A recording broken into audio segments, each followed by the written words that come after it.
Hello, friends, and welcome back to A Christian Woman's Journey.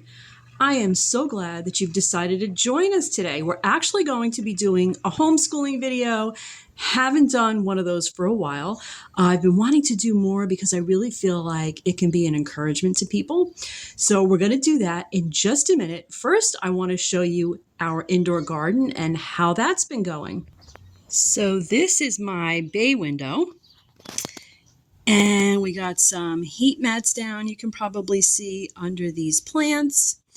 And they get lots of sun here. And as you can see, we've started to get some growth. These green beans look absolutely amazing. We do have some patchy areas. So now look at this. These are I have bell peppers in here and hot peppers that I'm so eager to grow. I make so many condiments with them. They're not growing. Yikes. So actually what I did where I have all those little bare spots, I'm shocked at them. I can't believe it. I just, like what I always do, I put seed to soil again. I just replanted a lot of these this morning. These are okra. They're coming in beautifully. We always like to have a lot of okra plants. Cucumbers here. These are all going to be purple varieties of tomatoes. Cilantro keeps coming in. So we're really excited with the growth that we've seen so far. Like I say, with some areas where we have bare patches, we're going to keep on trying. We do that once we get everything outside too. And we're really just trying to minimize what it is we have to buy from the store. No year is perfect. Anyone who's a gardener knows that. So we will have to probably buy some plants, but every year the garden's a little bit different. It's kind of an adventure. I was looking through some of the things that I use to homeschool language, and look at this right on top. Look at just what popped out here. I thought I had lost these guys, but I made these cards, just little flashcards about different people in Scripture. We can see we got a bunch for Joseph, a whole bunch for Joseph, Samson, just all kinds of information about Bible characters. This is the cheapest way to go. You make your own flashcards. But let's get back to language. Okay, so let's talk homeschool. I just want to show you something first that I showed you right at the beginning of the video. I don't know if you can read those, but these are just some sayings that we have around the house. My children are of Chinese heritage, and these are just a couple of Chinese aphorisms, and they always have English equivalents, but I thought they would be fun to keep around our house. I wanted to show them at the beginning of the video. Really wise sayings. An old horse knows the way. Tigers and deer do not walk together, right? In English, birds of a feather flock together, right? Do not wait until you're thirsty to dig a well. And I think about that all the time. Keep something like this around the house. It kind of starts sticking in your mind. It gets incorporated into your thinking. It is difficult to get off a tiger's back. Just cool stuff I put around the house that's reflective of my children's Chinese heritage, which kind of leads me into this homeschooling video. I wanted to talk about how I homeschooled foreign language. Now, you may think out there, if you're a viewer, you may be thinking, I can't do that. I don't know any other languages. I only know my own language, or I only know English. I myself only know English.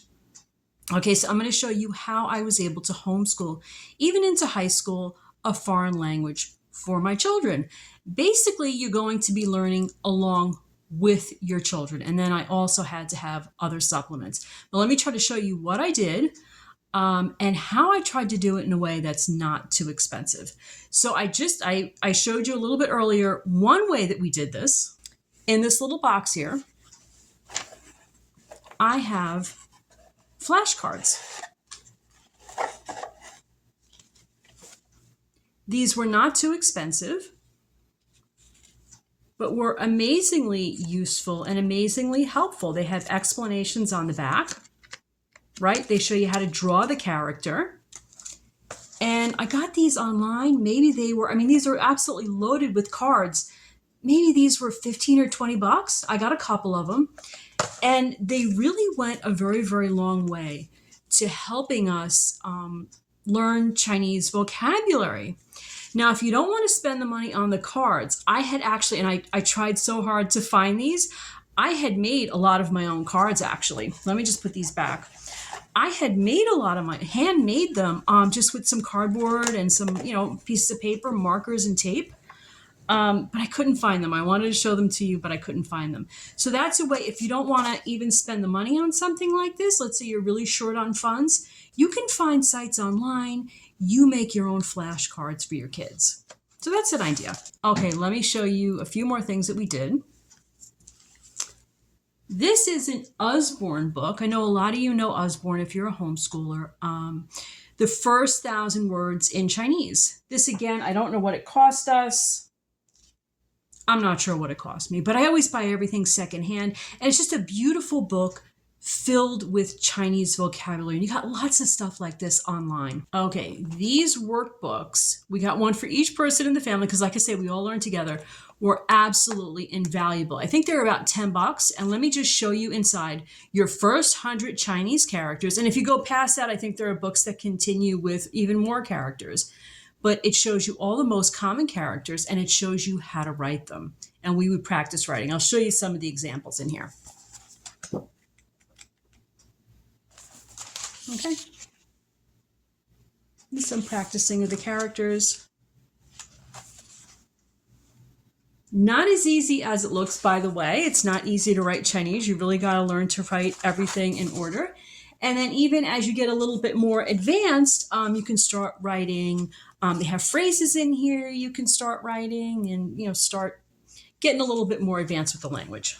This is actually a game that somebody had bought us. And I'm just going to give you a look inside. And again, it's mostly just, they're almost like flashcards. So here's an example right here. And on the back, it has what it is. And I think there are about 30 or 40 in here, but very, very helpful to helping us learn language. Now, Chinese, I know what you might be thinking. Chinese is not an easy language. Boy, I really wouldn't be up to tackling that. It's hard. I'm not saying choose Chinese. I chose it because it reflects my children's heritage. We did make a more significant purchase, and let me just show you this. We got Rosetta Stone. Now, obviously, if you don't want to spring for something like this, I think it might have been a couple $100 or not quite, but we thought it was worth it. We used this for several years. And what's really helpful about this is it starts really teaching you the language, really not just the words, but the phrases. And one great thing that they have incorporated into this, there's a headset that you can wear and you can actually speak into it, and it will gauge how well you're pronouncing things in Mandarin.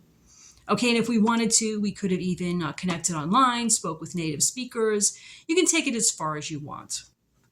Okay, so that's it for Chinese. So let me just say this. So I felt like I could certainly learn with my kids. We could learn some Chinese together. I really didn't want to shortchange them. So I did a couple things so that I could feel like I was not shortchanging them with language. The language that I had been taught when I was in school was Spanish. I remembered some of that. I said, you know what? I'm going to try my best to give them a solid high school year of Spanish and a solid high school year of Mandarin. And then we'll take it from there. We'll see what we're going to do. So what I did, again, I just did what I always do with so many books for my kids. I just went online and you find something used. I found this used textbook and we went through this. And this was absolutely great. It's a pretty thick book. I don't even think it was $10. And this is like your first year of high school Spanish. We went through this. Okay, so great way to learn. And so let me just back up a little bit. So when one point my kids were in public school. For grammar school, they were in public school. It was when we got to middle school that we made the transition. And I said to them, I don't remember you getting much when you were in grammar school. I don't remember you getting much language. They were like, yeah, we got a little bit. We got a little bit of Spanish. My son did a year of middle school. He's like, yeah, we did a little bit, not much. It turns out that when my kids were starting to look at colleges, there's no language requirement anymore. Now, that completely shocked me. When I went to college, everybody had to have a year of a language. And if you wanted to get into an honor society, like a Phi Beta Kappa, they looked for 2 years. Okay, so I was flabbergasted when we were looking at colleges. So if you can't do language at all, or if you just want to do it for your enjoyment, okay, it looks like the colleges don't even require it anymore. Okay, so that's how we did. We did some Spanish. We did some Mandarin. Now, like I said, with homeschool, you take it as far as you want to take it, right?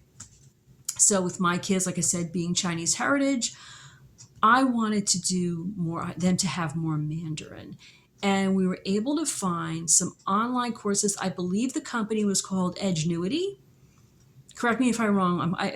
They were actually absolutely great classes, and they were able to take second year and third year level Mandarin classes online through this company. And it wasn't too expensive. I don't remember what it was. But again, with homeschool, you take it as far as you want to take it. Now, if you want to do it super low budget, I would say go with maybe making your own flashcards, learning for free online, and using used textbooks. Okay, guys, I hope that was a help. I hope it was an encouragement. To God be the glory. I hope to see you back again really soon. Bye now.